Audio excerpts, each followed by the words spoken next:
Lahat talaga ng taong dumadaan dito sa Quiapo, doon talaga bumibili kay Nining B.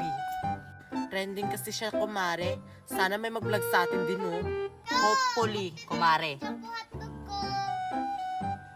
Let's get shopping! Iha, dito ka bumili sa akin. Dito ka bumili sa akin. Dito. Ang sarap ng mga paninda dito sa Quiapo. Saan kaya ako bibili? Oy ate, dito ka na bumili sa mga paninda ko. Sige na, maawa ka na sa akin. Sige na, para makauwi na ako. Wala pa kasing bumibili dito sa fishbowl ko tsaka sa halo-halo kong binebenta. Sige na! Uy, ate, dito ka na sa akin bumili, oh. Pakiawin mo na to lahat ng barbecue ko.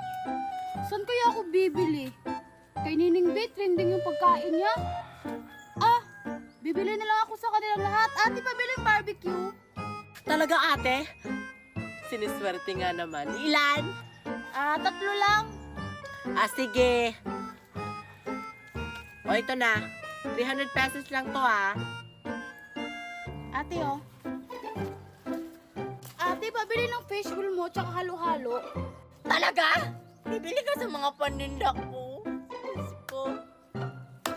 Thank you, Lord. May bibili na sa mga paninda ko. Sa wakas. Ilan, iha?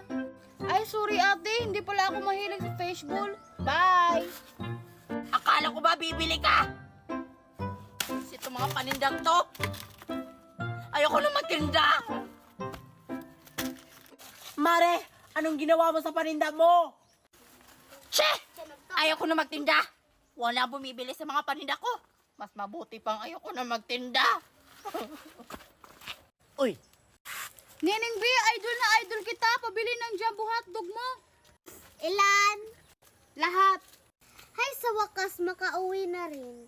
Oh, Ilan po lahat? 1,000 po, Ineng. Mura lang. 1, 2, 3. O, Nining B, oh. Thank you. Balik ka bukas dito, ha.